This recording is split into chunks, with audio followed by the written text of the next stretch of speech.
proud that I didn't even ask any of that. Like I thought that for a second, I'm just like, you know what, Rena, you just show up. All I need to do, figure out riverside.com, and that is all you need Things to have do. changed. Things have Things changed for have sure. changed. Rena is a very, very different energetic place. It's quite refreshing. Rena doesn't panic about these things. I just show up. How does it feel? It's recorded, by the way. How does it feel that Canada is now the place to be? No. Toronto is now the place where all the cool people are going. I know, right? I'm just like, wow. Joseph and I were walking last night with Charlie, and he was like, why do people want to come here? It was freaking freezing cold. Like it was minus, I think with the wind, like minus 15 or minus 20. Did you just And I say? was wearing my Canada Goose, and I was still cold. So definitely, people coming to Toronto definitely need a warm, warm coat, but it's a place to be. It's happening. Isn't it? There's a vibe. Did you know that the rule on how long you wait until you ask someone that's in your family how much discount you get is like you just don't ask until eventually they tell you. Really? I would Yeah, ask. tell you. Yeah, you can't. No, that's not the rule. I've learnt it by now. So you just don't ask because you know eventually it will be revealed. And when it is revealed, 4 Canada Goose jackets a year, so one a quarter for free. Wow. Do you know how much they Yes, are? and I mean, of course I do, and 50% discount on all of the others. Wow. For I know. 4 purchases a year? No, 4 purchases is free, totally free, This is and then amazing. and then four no, and then 50% on just as many as you want through the year. Okay. So does that apply to me as well? Like No, people that are in the this is family? this is like the line of succession, right? So number one, like, Wow. is going to be like me or my brother, surely, like Yes. that. We should be one and two, and then I don't know where it goes after that. Like, I guess it's just who's in there, but doesn't just ask straight away. So a bit. Interesting. I know. But I Right, do think, I mean, you if you're getting a Canada Goose, you need to bring it to Canada because it's like if at you the moment. wear like it's quite warm, and so I won't wear mine if I'm like driving the car because I'll start to sweat. Like it's just like you have to literally be out in the cold in that jacket or else it's way too hot. Right, Rena, we're gonna roll into our podcast um, as quick as we Awesome go. stuff. Okay, why don't you very quickly tell us what you do? Okay. So I am Rena Cohen. I'm a registered dietitian and a behavior change coach who specializes in empowering Jewish women to feel amazing, get their hormones kind of back in a good rhythm where they feel awesome, they prioritize themselves so that they can lose weight and finally get back to the version that like they know they want to be. Most of the women I work with have kids and they're in their 40s, so it's like they're trying to kind of find themselves at this stage in life. And so there's an element in terms of, we have to put ourselves first and prioritize our needs even Is though that there's hard kids. for your clients, do you think? Very. The guilt and the pressure is just like it's so challenging. And the only way I can help them through it is because I've lived it myself. It's like you feel that guilt, but if I don't, and some of the things they say do revolve around food. Well, I'll just eat whatever. Like once I feed my kids, I'll eat whatever there is. And that's like a very common theme, which is just so sad because why do you deserve to just eat whatever? And so moving past some of those things are really, really challenging. They feel guilty. They feel like I don't matter, but my kids matter more. It's all about the kids. It's all about the family. It's all about everybody else except for them. What's your background then? My background in terms of education and stuff. Yeah, work and just you tell me. So I am 46 years old. I have a degree in psychology, a Bachelor of Science in Psychology, and then I went on to become a dietitian. So I have a Bachelor of Applied Science in Food and So why Nutrition. didn't you come on? Why didn't you become a psychologist then? If you I know, didn't, right? So actually, wait, to change that, first I started as a Bachelor of Science in Biology. And then after first year, I'm like, what are you doing? Like I worked in a lab, I worked in this microbiology lab and I did all these fun experiments with the cells and we watched the cells grow. And I'm like, no, this is not going to work. So after first year, I changed to psychology, not because I wanted to do psychology, but because it was the most general major. So I did that and I did a 4-year Bachelor of Science with my major in psychology. And then I was like, oh, what now? what are we going to do now? Because I didn't want to work in psychology, but I'd taken all the science courses. So then I toyed with the idea of going to medical school, but I was like, that's a very long road, and I don't think I was prepared for that. I was all of, when I finished my first degree, I think I was 21. So I was young. And I was like, that's a very long road. I'm not sure I'm going to do that. And then I was like, you know what, food has always, I didn't even know what a dietitian did, to be honest, but I really always had a fascination with food and healthy food and types of food and cooking foods and creating new recipes.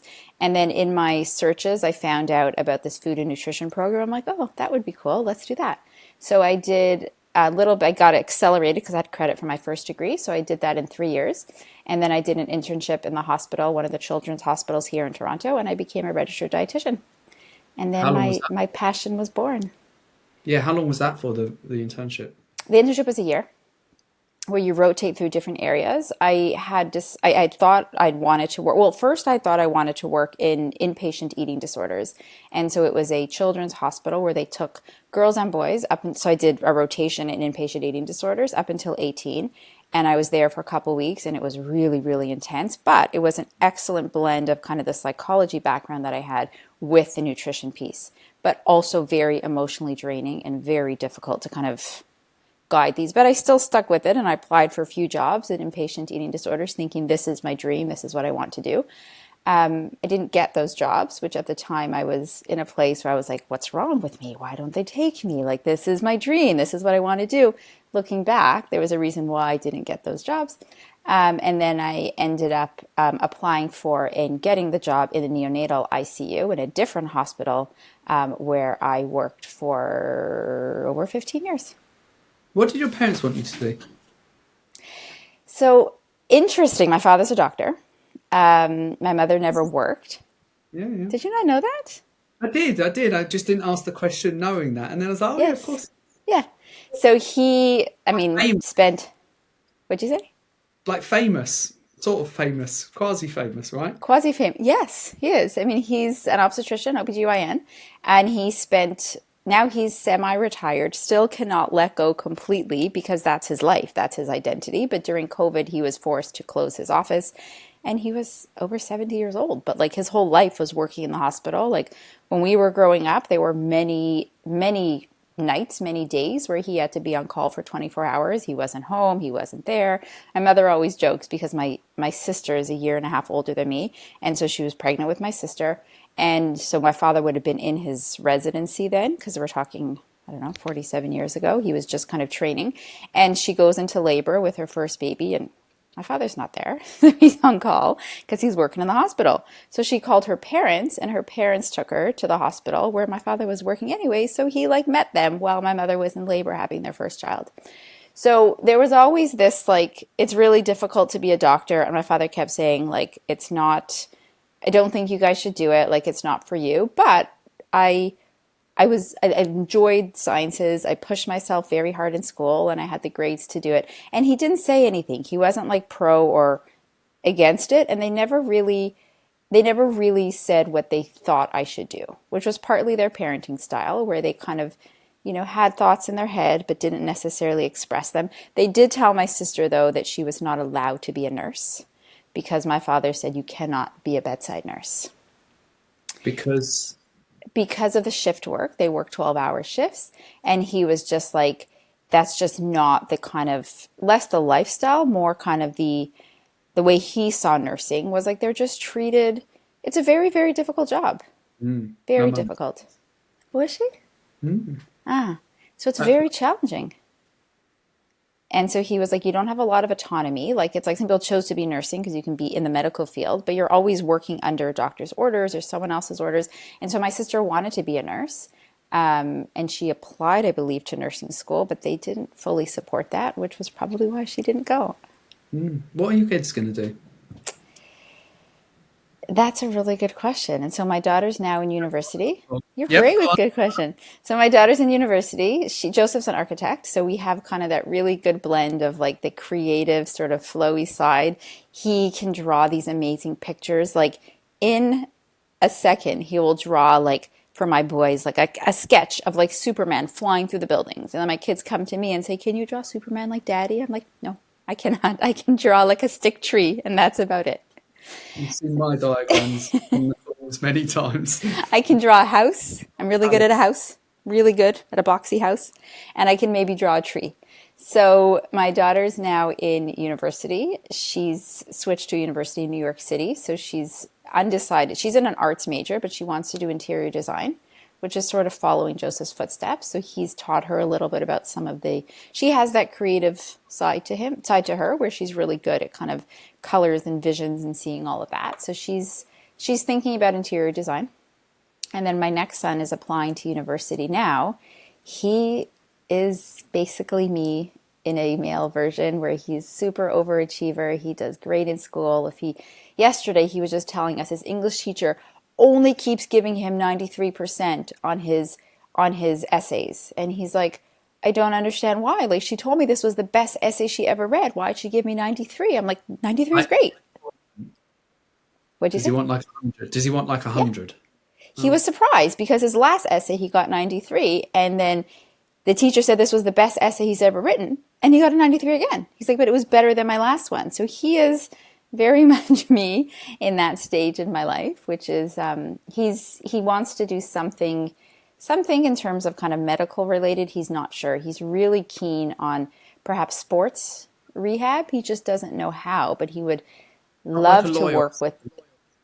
No, but I mean, Joseph and I think he could be a lawyer. He can be very argumentative and he can make his point, but he's not so keen on it. So I want it to we're be a not lawyer, going you to know. push him. I Really? want it to Yeah, you can do be. that. Yes. Can I tell you why I wanted to be a lawyer? Why? Because when I once got arrested, my lawyer Once. was Only one really time. bad. One of the times, the lawyer was really bad, and then we got another lawyer in who was a barrister, and he was really good, and I quite Okay. liked him. My mum was like, "Oh, you should, you seem to really like this guy who's doing his job and having me." Anyway, let's not go down that route. But and she's like, "Oh, you like to argue," and I was like, "Well, okay, that might be true. We'll see. We'll So why see." not a lawyer? What got in the way of that? Um, Initially, probably going out too much and not sleeping for a whole weekend, and then just having a bit of a chaotic lifestyle. And then I just went to university, to be honest, because I was like, I need to actually get back into studying. Like, I didn't go to university for 4 years gap, 3 years gap. I can't remember now. Like, I started sixth form and then just didn't do it, and actually started three times. And each time I kind of lasted a little bit longer, and I was just kind of just being a bit of a reprobate. And then eventually, when I did do it properly, then I ended up doing randomly. I did what would it have been? I think it was financial service management. Ah, cool. But And I you don't did know. work in that for a bit, didn't you? As a trader? I was a trader, but that's not financial service. Financial Oh. services like banking, not banking. It would be more like insurance and stuff like that. Um, but yeah, I don't know. And by the time it got to like I was 21, I was like, I don't want to be in university for like 7, 8 years, and I got a good job out of school university. So when did we initially meet? Tell me about what was happening when I don't know when you started making some changes in your business. I guess we could say it, right? Well, it started in about 2019. So I've always, like I said, even though I was working in the hospital, I really liked kind of like counseling and sort of offering nutrition advice. And then one morning, 2019, a light bulb moment came up and I was like, I'm going to do private practice. Okay, this is great. So I did start with the precision nutrition courses, figuring out I'm going to kind of put myself out there and start a practice and offer nutrition support. Yeah, I did. Okay. Yeah, Even back in as the a day. qualified dietitian, you still took PN. Yes, because I was looking for ways to kind of help. I didn't know it was coaching at the time, but I was looking for ways to help deliver my knowledge to people. Backtrack Yeah. a bit, before I started working in the hospital, I worked in a weight loss clinic, which was called Weight Care. This would have been in 2004, no, 2003, no, 2005 maybe, to kind of the or mid 2000s. And I worked there for a good couple years where I was kind of working the way their system had. They had a medical doctor, they had a personal trainer, and they had me as a dietitian, and kind of people came and sort of saw all of us. So I did have a little bit of experience doing counseling, but to be honest, it was quite fluffy. Like it was just sort of like, yeah, eat more of this, eat less of this. Some people got results, some people didn't. They kept paying, they kept coming. It wasn't the most rewarding experience. But I was like, I feel more prepared now. 2019, I'm kind of ready to sort of start my own business. I put myself out there on Instagram. Hi, come work with me. I'm going to be doing, my practice was called Practicing Balance. I'm going to be doing work. Come work with me. Surprisingly enough, I mean, I got a few clients. People were like, great, can you work with me? Can we start? I'm like, sure. I didn't even know how to use Google Docs. So I was just like, yeah. So I'd send people Google Forms and they write me back. I can't open this. I'm like, oh, that's fine. We'll just fix those right on the way. And I was really struggling because people would book a session with me and I had it split up into, they had initial assessment call and then we had follow-up calls and they would, come for like one call after, then they'd cancel that call. And then I'd be like, hello, are we meeting today? And they were like, no. Which did remind me, actually, I did also at one point do in-house. This was also around probably 2006, 2007, where I would go to people's houses with my scale, with all my supplies in a bag, and I would do nutrition counseling in their house, which was actually the worst idea ever, because if you ever want to feel like people are rolling their eyes behind the door, that's the position to be in, because they know there's a nutritionist on the other side of the door and they just ordered pizza and she's there with her scale. There were many times when people opened the door and they're like, oh my God, I totally forgot you were coming today and we're just having dinner. I'm like, oh, that's okay. I'll come back tomorrow. So yeah, that was not a good business proposition on my part. And I think I had two clients that slowly faded away. So I was doing my own practice, struggling to kind of figure out, how am I going to make this work? How am I going to kind of keep, I guess, client retention? Like, how am I going to kind of get people to stay? How am I going to market myself? How am I going to sort of build this business? And only because of my very determined nature, other people would have probably been like, forget it, just give up, go back to the hospital and just bury your head in the sand and just do your thing. And I was like, no, I'm not a failure. I'm going to find a way to make this work. And then somehow the universe has opened up and we met by total mere chance. We're going to come back. It was Joel, wasn't it? Why did you want Joel. your own business then? Why did I want what? Why did you want your own business? Like, what was the reasoning for doing it? There must have been some inspiration. There was a bit of there was still that piece of, this is my passion. Like, I do love helping people. But at this point, it was like, I'm going to show myself and show the world that I can do this, because it's not just like business. Like, I can build this business and I can find a way to make it work. Like, I'm that stubborn where, people are showing me, okay, this is not the way to do it. I'm like, well, I'll figure out the way that it is to do it. So I'm not just going to give up and say, forget it. Like, I'm going to figure out and find a way to make this happen. And I was doing that on top of everything else that I was working full time in the hospital. Did JC give any input? No. So then both of us were in a very different place, and very oftentimes he was just, you do you. Sometimes he just, let my determination. I mean, he was supportive, and I would ask him to help me kind of, we need to put logos on all my stuff. We need to order business cards. And he was like, okay, I'll help you. So he helped me design my logo. He helped me build business cards. He helped me put my logo. I prepared a bunch of these like handouts for different like scenarios. Someone came to me with, it wasn't only weight loss back then. Someone came to me with heartburn. Someone came to me with reflux. So I created little handouts, little mini guides for each of these, situations, each of these conditions. And so he helped me kind of brand those to my brand. He was very supportive, but also watching me slowly ravel myself up into like a super tense, tight woman, which then required lots of unraveling. I remember, I don't know if I've told you or anyone on the calls. I spent I think it must have been about £1,500, which at the time was about 3,000 Canadian dollars, on business cards.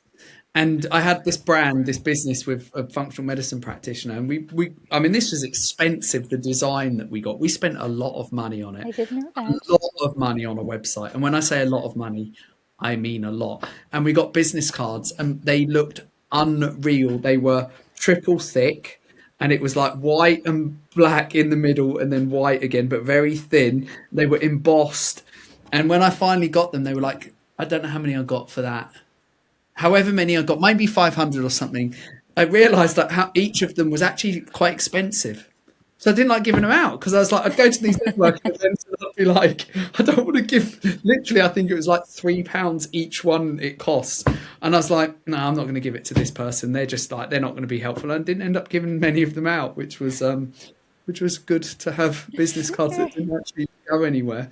So I learned, similarly, I made zip up hoodie sweatshirts with my logo, but then I was like, I don't want to give yeah, those out because they're kind of too nice. And I made planners and I done made the hoodies as well. journals, like so much merch. Done the hoodies as well. And then I hired Glenn, and Glenn was like, stop doing all this stupid shit. Go and get some clients. And I was like, what do you mean? Like, how do I? And he's like, just, it wasn't quite like this, but he was like, in fact, do you know what he was very good at is when I got off the call from him, I was speaking to my ex at the time and I was like, I'm going to do this. And she was like, why? And I was like, not why as in you shouldn't do it, but why? And I was like, I have to know how he's just convinced me to want to do his program. I want to understand how he's made me want to do it. She was like, that doesn't make any sense. And I was like, in her mind, it didn't. Like, I want to be sold to so I can understand how to be sold to.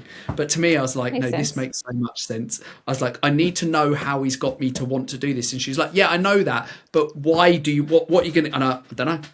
I'm not sure. To be honest, he sold to me with a style of sales which was you could do back then.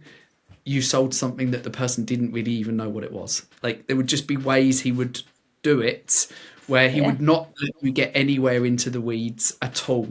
And he was just very good, very, very good. And I spent a lot of money on him. And then it was just like when we got in the program, he's like, I remember he said, and I do remember all of these moments because I think it's really interesting when I see them with clients. And I was like, I think I paid him like in USD, it would have been about 8 or 9 for 3 months. So it wasn't cheap. And I obviously was just shitting myself. I was like, I need to make this work. And week 1, after having my onboarding call with him, he's like, right, post on Facebook and tell me how much money you want to make. That was my first week's work.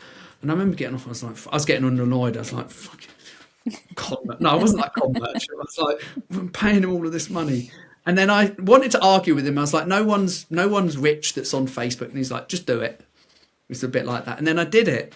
And the niche I had at the time was kind of working with brides. And I just did it anyway. I think I posted just a bit. And then this was the old algorithm, which meant that someone could see my post if their friend liked it.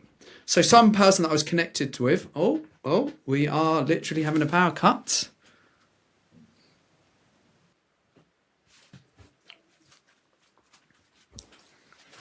You're back.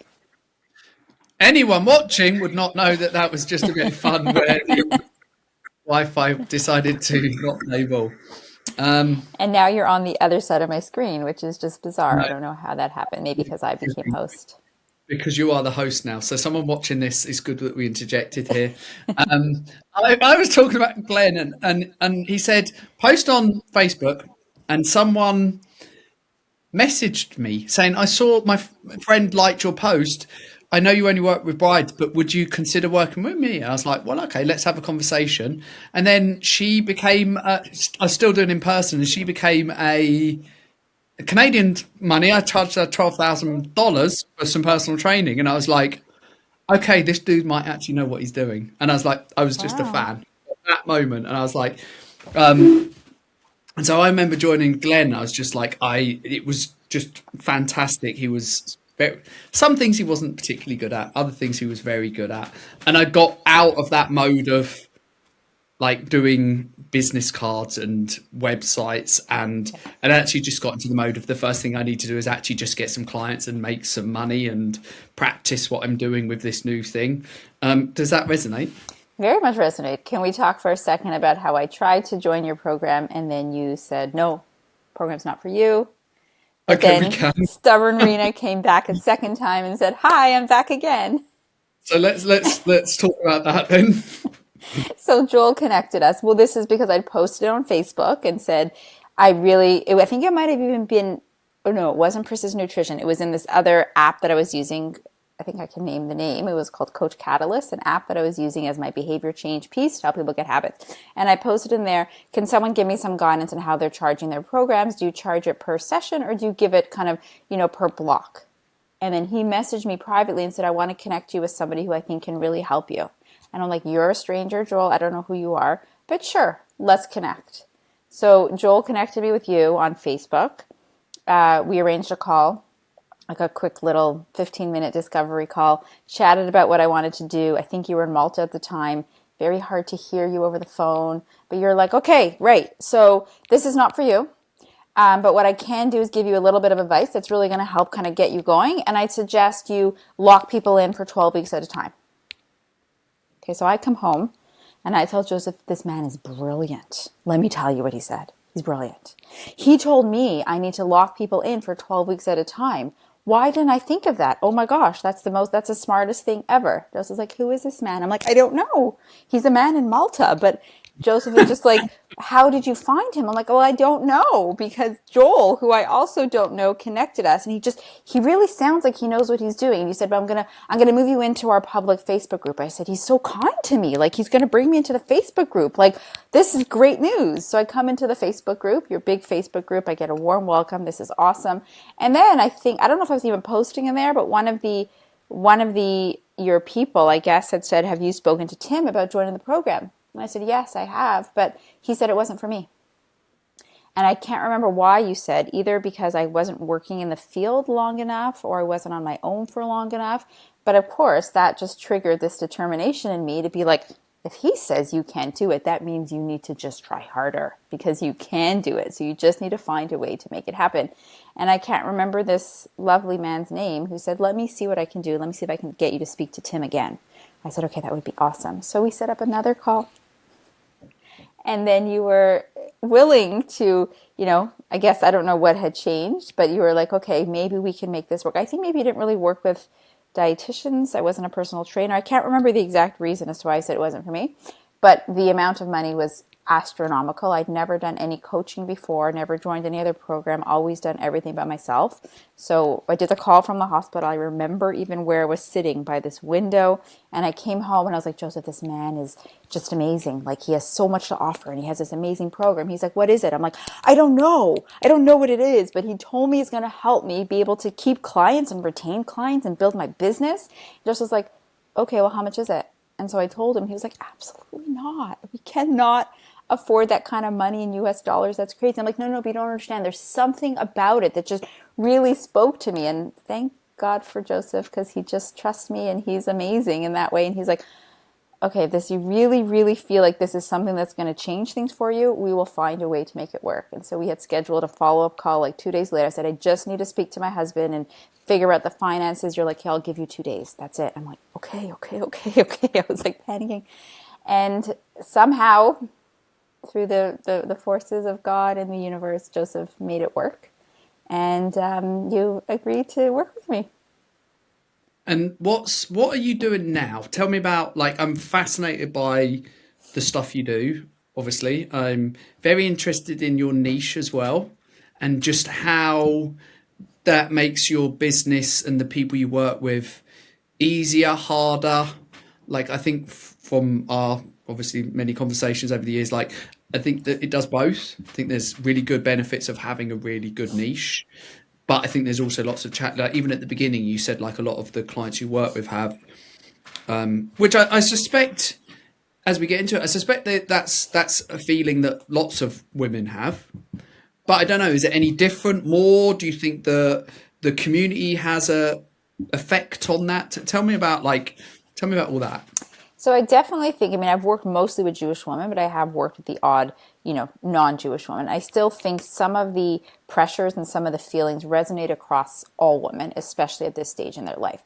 But I do think there's something unique and something cultural around Jewish women, and a lot of the feelings that they have, whether it's the pressures or the social pressures, the generational trauma. What? Is that higher then, do you think? Is that higher? I think so. From my experience, I do think so. I think it's just, and I haven't fully like put my finger on sort of where it comes from, but I do think so. And I think there's something about a very strong, there's a religious component to it. So like everyone is very connected to sort of like a even if they're not, I have women that I work with who are not considered orthodox, they're not considered religious, but they still have, and there's this thing in Judaism called, they still have like the Jewish soul, and there's like a Hebrew name for it that is like very much defines like it's like there's a soul that comes from God. There's still a Jewish Which is what, soul. what's the name? It's like even a Yiddish name. It's like a pintele yid. There's something in their soul that comes from That's God. the name of it. Yeah.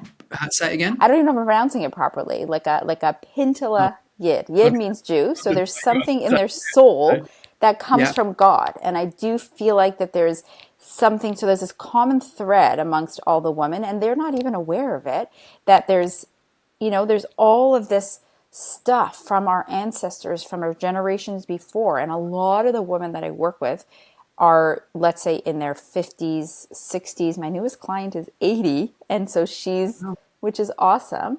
But like we're talking women in like their late, oh, they range anywhere from 40 to, I would say, kind of like late 60s. But even the ones that are like so if they're in their 50s and 60s, their parents were likely Holocaust survivors. And there's definitely something there. And in terms of, even there's been research done and kind of studies done in terms of like direct descendants of these people, there has to be something that's in their soul, in their genes, that is going to be affected by the generations before them.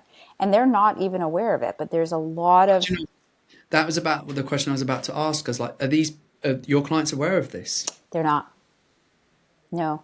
There was one woman that I work with who I remember so well, two stories actually. One woman that I work with who was single, but she was about 58 years old. And she grew up, her mother was a Holocaust survivor. So she, remember growing up at home, and it was like, you do not get up from that table until you finish everything from your plate. And that was just a very common thing because food was so limited back then. It was like we don't waste food because they lived for years without having enough food.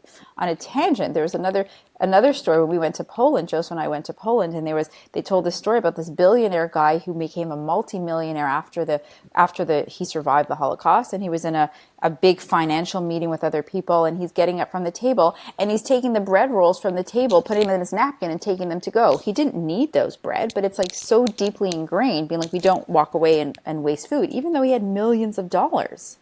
So anyways, this woman was very used to, I have to finish everything on my plate, whether I'm at home, at a restaurant, because that was so instilled in her from her mother growing up, as her mother was like, we never waste food, we don't get up.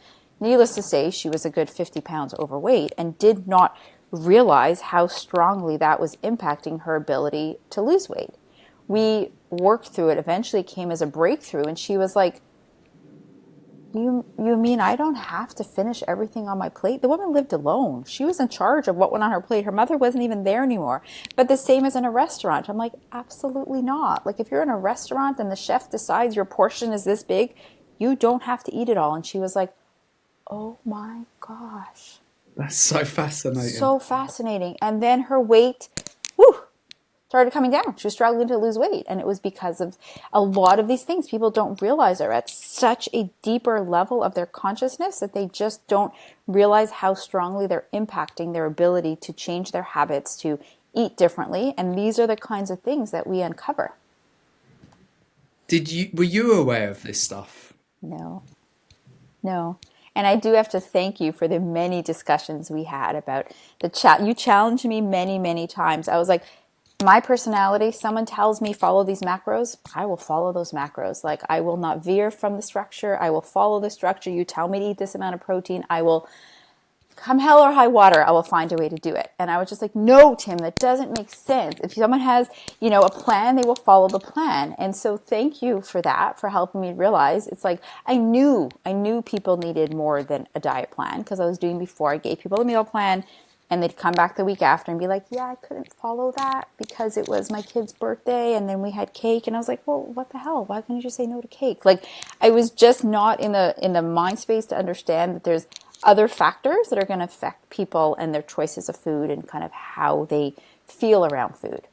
And so I was not entirely aware of that, but I do see so much more now, not even the conscious reasons as the that interfere with their ability to kind of follow a plan or just follow the structure plan. There's so much there, especially around food and around beliefs and behaviors and habits. And I do strongly believe it's like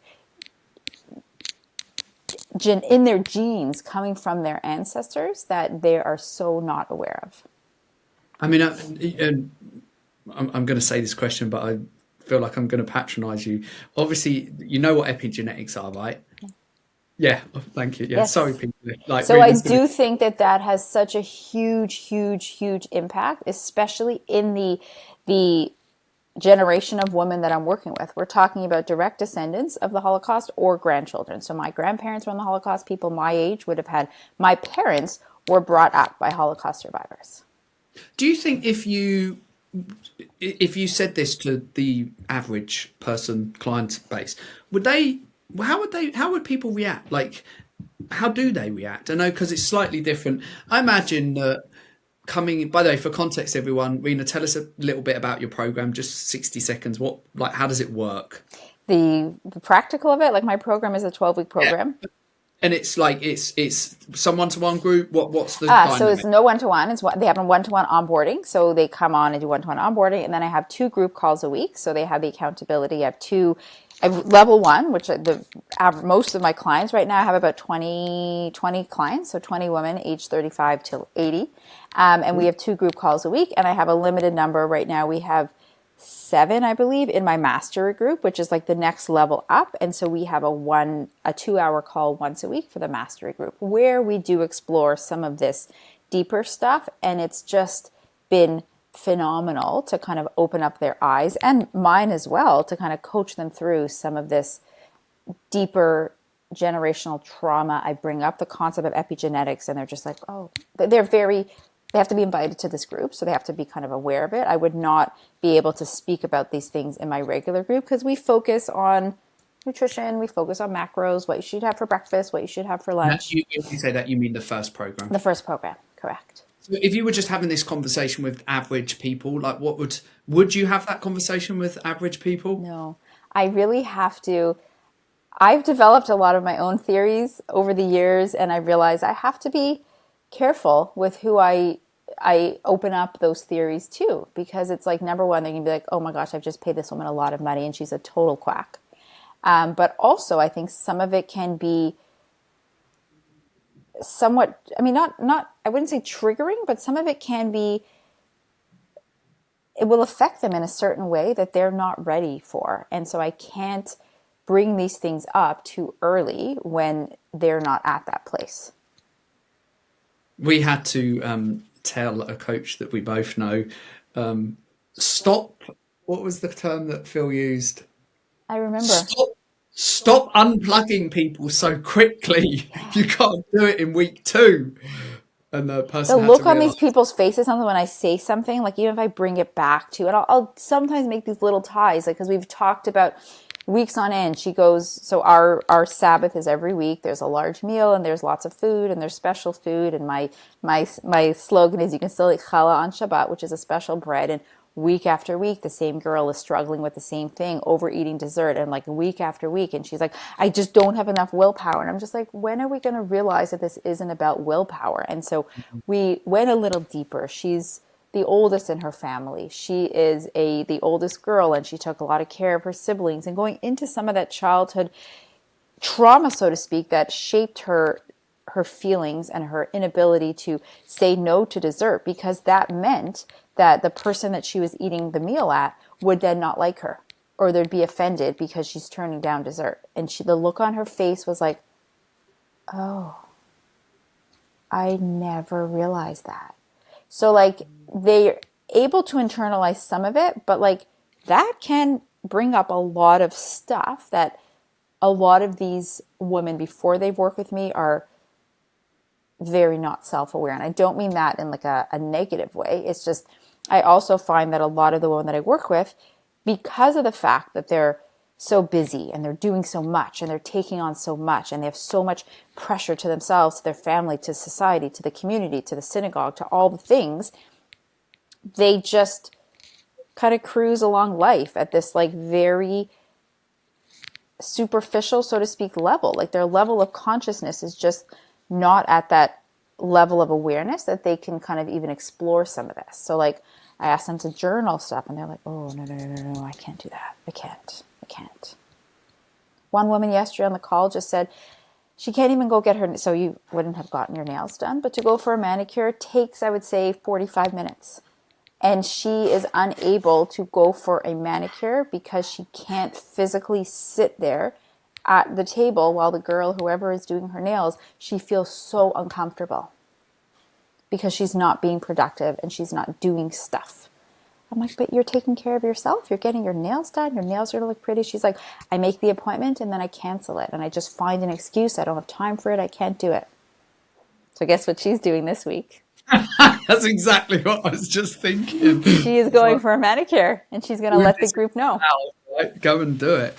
She has to just do it. But that's the level of fear that they have in slowing down. And with that comes from a lot of the work that I do is also nervous system regulation. I talk a lot about sympathetic nervous system. So all with that being in the active sympathetic nervous system mode all the time, of course that correlates with how they eat and their food choices and how their body and their hormones break down the food. It's all connected. And so it's like bringing all these pieces together, I think is number one, what makes me so unique and so different than others.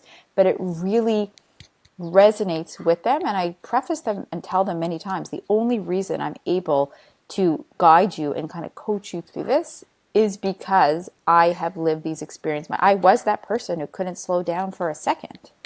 And you told me way back when, like I talked a million miles a minute, like my head was all over the place and doing so many things. Remember the first sales call of yours that I listened to? Oh my gosh, you made me cry. Oh, did I? Well, here I was thinking, okay, this is a good sales call. I'm going to record it. I'm going to bring it to Tim. Because again, you always mention, it's like if you're here in the program, you want to benefit, you want to gain, let us review your sales calls. It's great. And of course, you're like, we can't do it right away, but we'll do it with time. And I was like, I think this is a good one.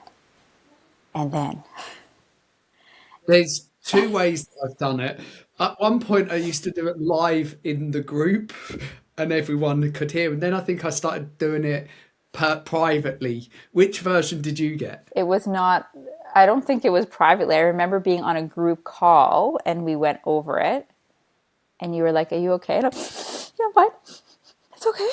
But I was like, let me hear. And it was amazing feedback and exactly what I needed to hear to be able to kind of like, progress and advance. And you told me, and I had that posted on my computer until I got a new computer last year, where you said, pause for 5 seconds. And I had it sitting here on the screen on my computer. And those 5 seconds felt like the longest 5 seconds of my life. But like, pause, ask a question. You said, ask a question, pause 5 seconds. So I did that.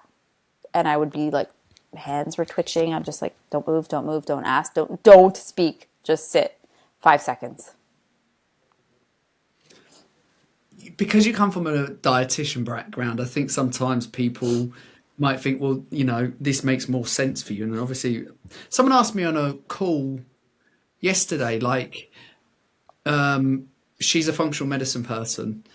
She does do a little bit of fitness, like involved in what she does, but like her main thing is functional medicine. And she's like, how many people have you helped that are dietitians, nutritionists, and how many are personal trainers? Like, oh, that's a really good question. And then I said it was about maybe like 90-10, maybe. But then I also said to her, the thing about dietitians and nutritionists is I think that they find it easier to make money quicker. I think they can, I don't know if it's their own belief in what they do is, I mean, if I did a 4-year, 3-year degree in the thing that I did, I'd probably hopefully think that I know what I'm doing. Like for me, being a dietitian that takes 3 years of a degree compared to what I did when I became a personal trainer, which was actually quite extensive compared to what most people did in this country. Mine was 3 months, 9 to 5, which was unusual, but you could do it in like 6 weeks. So I think it's easier for people, not easier by the way, but like I think it just makes more sense. And I also think the end user can get their head round, like they don't exactly compare you to, a gym instructor in the gym. I think it's more that. There are many, many times where I question my own ability, despite the fact that I went to school for 7 years and interned for a year and took courses. Maybe it's more that I then, and think it's it's from more on the other end. They're like, oh, okay, I'm only going to hire a dietitian because she knows. Like, but I think it helps me to sort of have that leverage when I'm kind of putting it out there and marketing to people. But I think it comes more from the client perspective, being like, yes, I trust this person. I'm going to hire this person because this is her expertise. Like, she's an expert in nutrition. But I mean, nutrition school was great and taught me a lot. It did not teach me 10% of the stuff that I do now with my clients. That I learned a lot on my own, because like, you don't learn a lot of the specifics. And then especially in the last 2 years, when I've kind of grown my knowledge around hormones and functional nutrition and metabolism, and I've taken all those courses on my own to learn that stuff, that nobody realizes that, but it's not inherent in every dietitian that, oh, because you're a dietitian, you must know that stuff. And that is actually not correct. There's still always that level of ongoing learning. And there's many times where I'm just like, I don't actually know what to do with this client, but I know that I do know, but I question myself a lot. And I guess I was thinking, like, you know, how would I have acted when I was in the gym, and thinking about even just some of the stuff you're talking about? I'd have been like, to be honest, I remember just thinking, like, even coaching, like, personal, I was like, what's this fucking woo-woo shit? But then there was also a bit of me that was really fascinated by reading like pop psychology books like Switch and what was the other one I liked? The Chimp Brain. Oh, yeah. Like, I was really interested in that. And I think my first stages were more like, I didn't have to know, and this is what I say to some of the guys in the program. I was saying it yesterday. I was like, you don't have to know you don't have to know the depths of why someone is self-sabotaging, and you don't need to know how to stop them doing that. But at least you know that there's some explanation about why they're not doing what you say. Yes. And it's like, so then you don't need to bring the judgment to them, which I remember, like, the sort of thing I remember saying to clients a lot is like, it was almost like I'd ask my client when they come into the gym, they're doing a session, and have you done this? Did you do your workout? And it was almost just like, oh, fucking hell. Like, I was never someone who's like shouted at them. I just didn't think it was pointless. It just wasn't my personality. But I was like, it wasn't as obvious as like, fucking. But the energetics they must have felt. They would have felt a little bit like, because I was just like, not shaming them, but selfishly, of course, I wanted them to get results because I wanted them to get results, because I wanted to be good and I wanted to make more money and all that sort of stuff. And so, like, I wish someone had just, I guess I learned this myself, but I wish someone had just been like, pointing these things out. It's like, they're not doing it because they don't want to. Yes. They're not doing it. And of course, we need to take personal responsibility, but like, maybe these things are happening that they're sabotaging you. You don't know why. Why would someone lie to you as a coach? Why would someone say one thing? And we could say it's a lie or a mistruth. And it's like, are they doing it? When I was learning a little bit of the NLP, I think it's like deletion, distortion, generalization. It's like, is that them lying?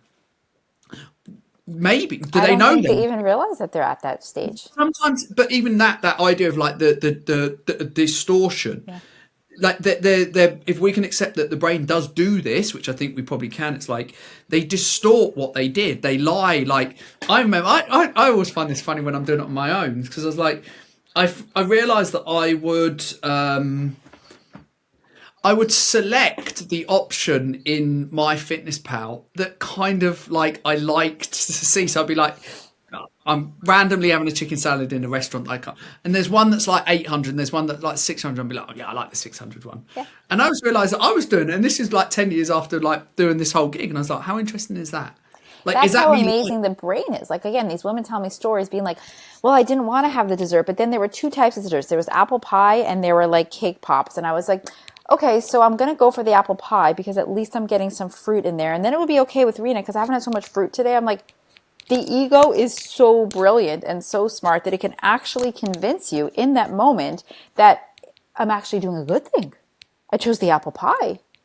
There's apples and there's fiber there, so this is great. How does old Rena deal with that, and how does the new Rena deal with that? Old Rena would have been like, what the hell is this? Like, I don't understand. Like, when you're faced with dessert. Would you have said something to them on the call or in a conversation? Or what? No, I think it would have been more felt in my energy, but I would have said, no, I wouldn't have said something on the call because I don't want to make the person feel badly about themselves, but inside it would have been like, we've gone over this time and time again. Like, why can you just not say no to dessert? Like, why is this so challenging for you? Why can you not say no to dessert?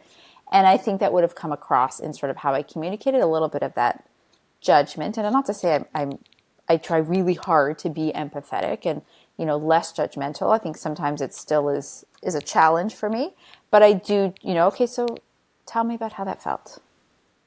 Or a little bit more in terms of getting them. Sometimes I will stop them and say, okay, look, and I would say exactly that. Look how amazing our brain is. Like, look how your ego has just convinced you in that moment that it's okay to have the apple pie, and just bring it to their awareness as to what's going on, that they're not weak. They're not, they're not lacking discipline. They don't not have enough willpower. It's like you're fighting against yourself all the time. And it's everything that you do, it's going to be a battle between you and what you want to do to kind of get closer. We talk about our future self and the future version of you, and the ego that is always, always going to try to pull you back. And we talk about that so much that I would express it more from that perspective, being like, see, look how brilliant and how sneaky and how amazing your ego is. It will do whatever it can to bring you back to the thing that you've always done. Even convince you that's actually a good thing. You need to have dessert. You should be having dessert. I do wonder like how I would have reacted to some of these conversations when I was in the gym. I think I was probably open-minded enough. Like I'm not going to go into the details, but I remember the first time I actually experienced this with a client, and I was still personal training, and I was sort of doing hybrids without realizing it, because she'd come in and I learned adult parent child. I learned that weekend, and it was saying like to have a coaching conversation, a conversation with someone, you can't do it when they're in that childlike version of themselves. And I was sort of in the academic sort of study classroomy type thing. And then on Monday, one of my clients, no one knows who she is, I can say that she was a very, very well paid lawyer. She's about 40 or something like that. And she came in and she was just like, it was literally like her little bottom lip was like this. I was like, oh my God, this woman who is probably later on going to stand up in the Old Bailey and stuff like that. Like, she was like, ooh. And she just came in like that. And like, I was like, oh my God, it just hit me in the face. I was like, oh. And I was like, I'm not going to train her for a little bit. I'm just going to talk to her and ask her questions and listen to her. And I remember sort of sitting there, and I think this happened over a while where lots of the other trainers were in a really nice posh private studio. They just started looking at me, and I was doing more and more of this. Like, whereas I didn't train them for the first 20 minutes.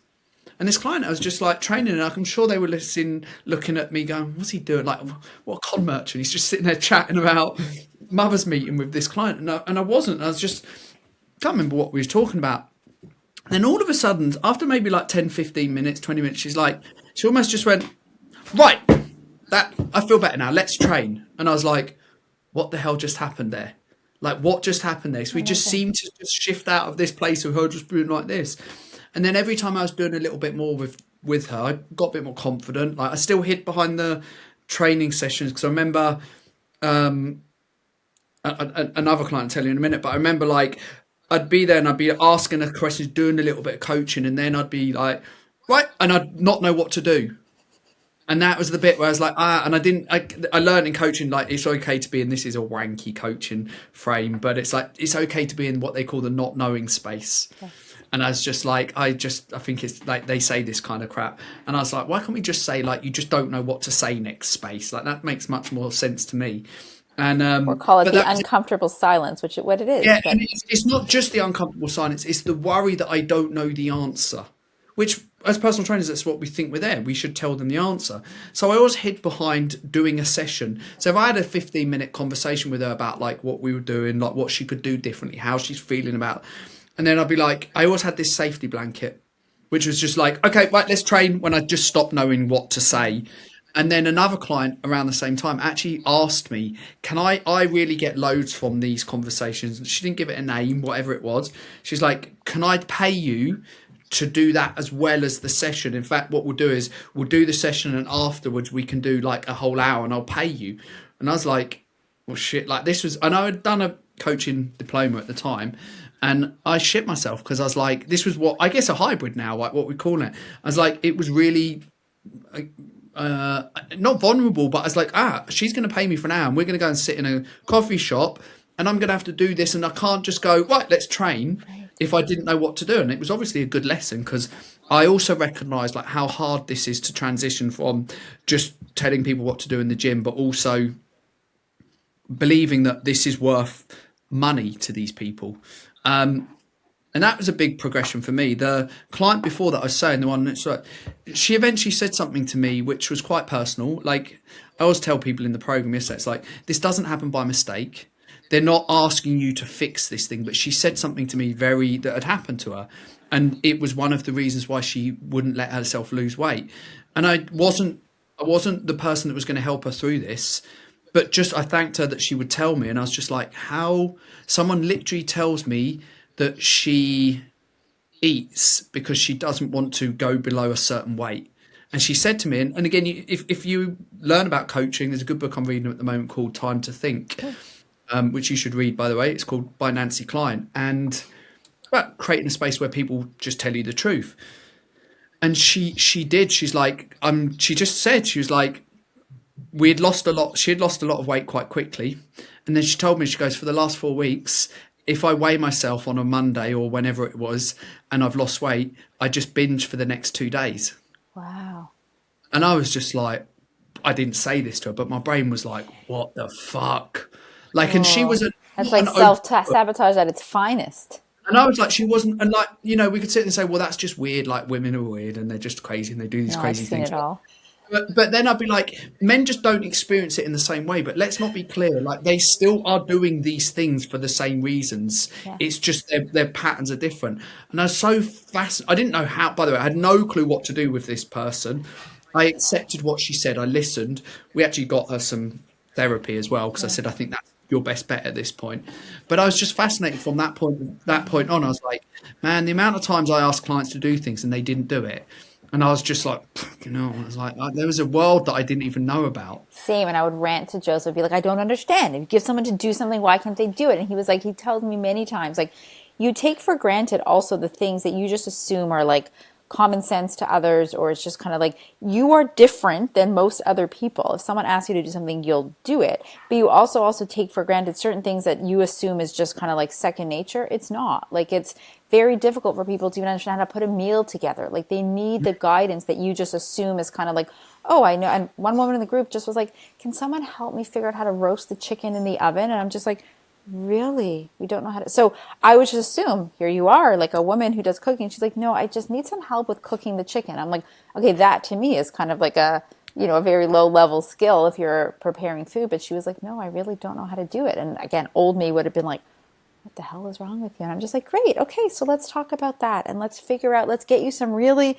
simple chicken recipes that you can make on your own. So you're going to feel so empowered and feel so amazing making your chicken. And it's not about, cheerleading. I think in the past I would have been like, this just feels so phony. It feels so fake. It comes across as genuine, I think, but it's like, When you say it feels so phony, what do you mean? What's it? like that cheerleading piece, being like, no, you got this. Like, let's get you some really good chicken recipes so you can make your own chicken. And she was just like, yes, that would be amazing. Like, I've been figuring, like, something that also is very common on the group calls, almost 90% of the time, someone will ask a question or someone will speak about a struggle. Like, I don't know if it's more Jewish women. They have a lot of social events. They have weddings and parties and bar mitzvahs and bat mitzvahs. There's always something social. And it's often like, and some of these women, their kids are getting married. So they're making weddings for their children. There's just a lot of that we talk about.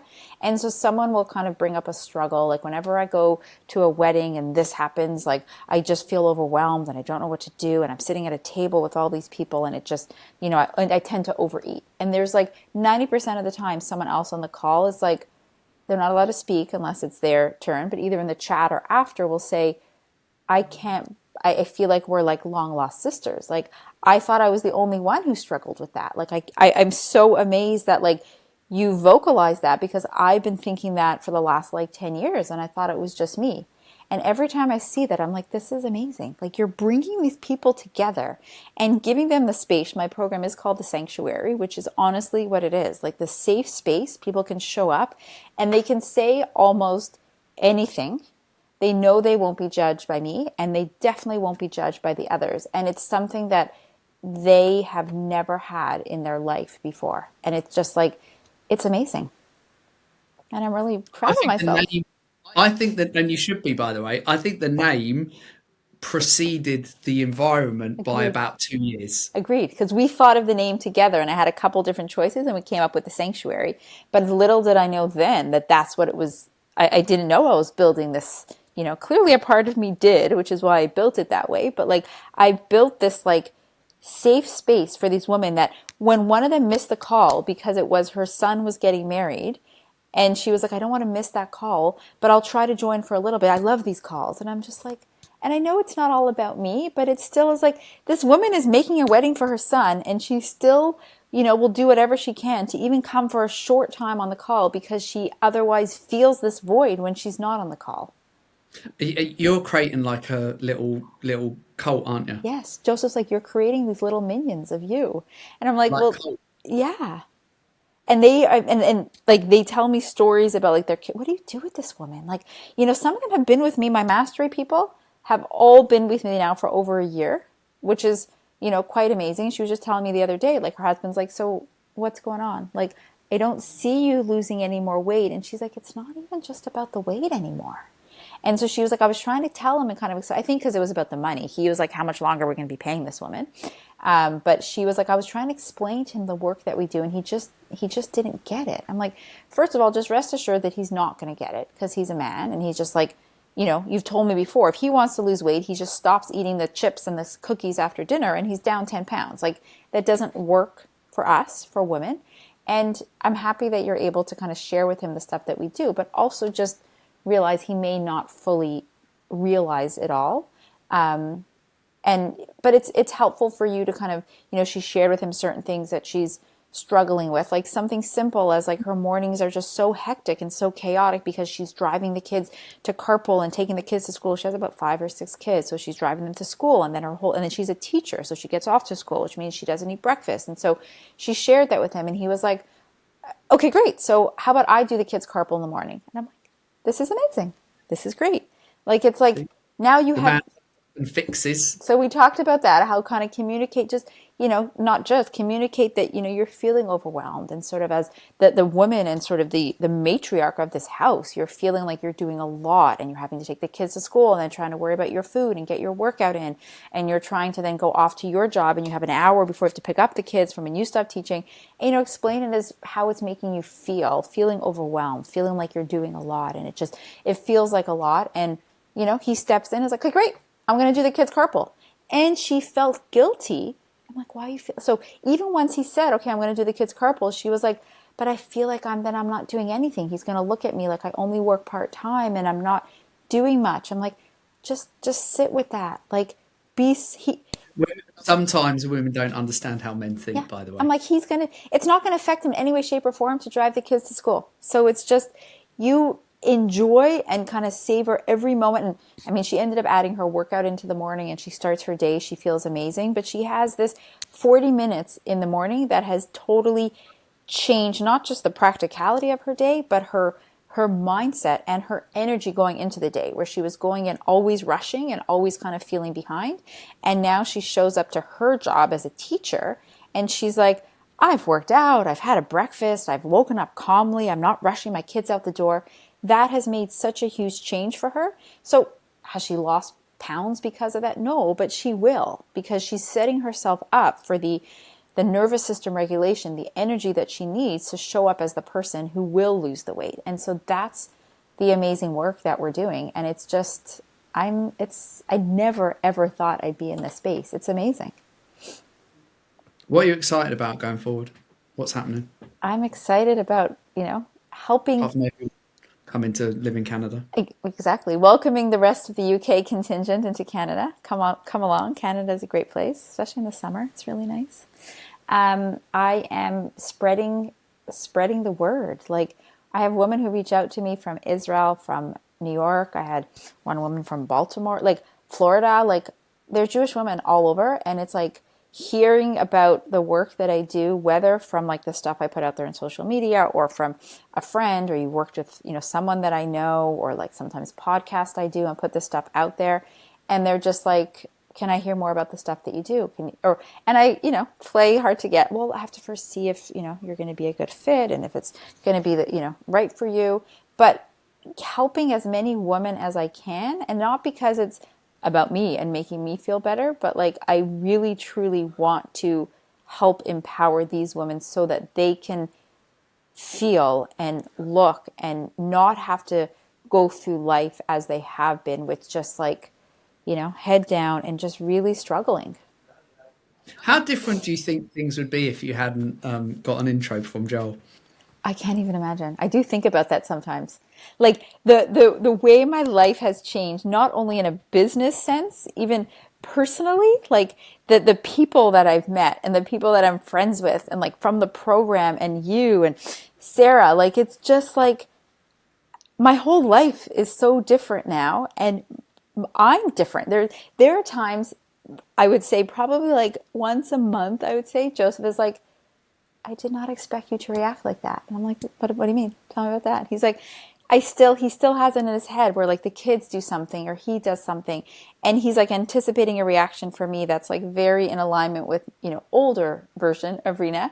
And he's like, but then you didn't. He's like, you just continue to surprise me because like, I did not expect you to react or not react that way. And I'm like, well, I mean, it's been an evolution. I think there's definitely still, obviously, everyone has, more work to do and more things to accomplish and to change. But it's just, when I think back to 6 years ago now, I truly think I was like an entirely different person. Maybe we should try and find that sales call. Can you imagine? It's probably there in the archive somewhere. Well, Probably. the Or sales call with me and you or my sales call are probably both even there. either. I don't know if we would have. I think I remember because obviously don't take this the wrong way, but like I have a lot of sales calls. Like I know everyone is important, but I do have a lot. So sometimes I remember I didn't know that I sold to Niall. Like I don't remember that I sold to him because I said to him on a call once, I was like, "Oh yeah, but I didn't sell you." And he goes, "I don't know if he looked offended, but he was like, no, you did." And I was like, "Oh God, that was probably not the So you right don't thing to say." remember that you turned me away the first time? No, I know that, but I didn't remember selling to Niall, and I said it on a call, and I was like, "Eek." Um, but I think I remember the call we were talking about when you were in some hospital I was somewhere. sitting on a ledge next to the windowsill because I was like, I had to go somewhere for an hour, and I remember I was on my phone, and we did the first call was just over the phone, and the other one was over Zoom, and I remember sitting there and being like, whatever you did, I mean, you were an excellent, still are, I'm sure, excellent at sales, but I'm like, no, I'm like, no, no, no, Joseph, you don't understand. He's convinced me that like this is what I need. Like he has the answers that I need. I didn't even know what I was buying into, and he was like, okay, if you feel that strongly, like I trust your intuition that you know that this is a thing for you, I'll figure out a way to make it work. And had he said no, again, I don't even know where I'd be now. I really excited about what you do. I'm really excited about what you're doing going forward. I heard some rumors at some point that there might be some in-person stuff. I don't know if that's happening, but if it isn't, I really hope that you do some this year at some point. It takes a lot of confidence. Yeah. I have a few things on my list that I keep hearing is sort of like in my, when things are quiet, in-person retreats are going to happen. Writing a book. It's like I keep hearing it, I keep pushing it away, and then I keep hearing it. There's so many theories of mine and so much stuff that like I honestly I want to get out there. Like it's just nobody. Where do the theories come from? The theories, I mean, they come from doing the work. They come from sitting with some of the revelations that I've made. I'll tell you one of my newest theories that I'm trying to figure out sort of where the roots come from and sort of how it is. I do think it's connected to epigenetics and there's something there. Something that a lot of my clients tell me about is this fear of feeling hungry. So they tend to overeat, whether it's like at a meal, I don't want to feel hungry later. I'm scared to feel hungry. What if I feel hungry? And so if it's like 3 o'clock in the afternoon, I don't feel hungry now, but I'm going to eat something because I'm scared to feel hungry. And I'm like, Fear of feeling hungry. yeah, It's not even just feeling hungry. yeah, a fear of feeling hungry. And this has been like going through my mind. Like sometimes I hear something and it kind of like when I'm sitting, when I'm quiet, when things are, settling, I keep hearing this. And I'm like, this has to come from this is epigenetics. It has to be, because there's a strong fear that's in our genes from being through the Holocaust and not having food, and it's somehow being transmitted down into these women's like subconscious, that they end up doing things to avoid feeling this fear. And I'm so determined, like I'm like, this is just keeps coming up, and I don't know if it keeps coming up to kind of teach me something or to kind of keep encourage me to look into it, but there's this very strong common theme amongst these women. And so it's like, I can't imagine anyone else has ever looked at this stuff, and even not in like a formal scientific way, but just recognizing that this is a thing. How can people? This is awesome, by the way. I'll tell you something I've been thinking about. This is I've not said this to anyone before.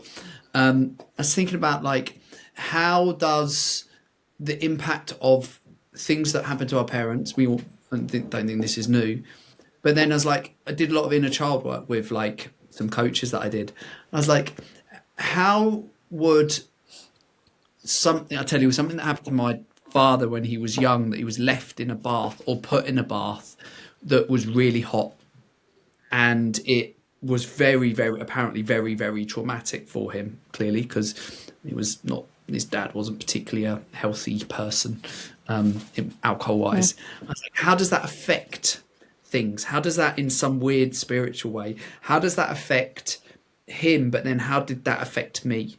And I was sitting there, I was watching this thing, and they were talking about, Johnny Wilson was talking about that you can find a time machine, that you can go back and change the past, but only in the sense that you can change the perception of how you see today.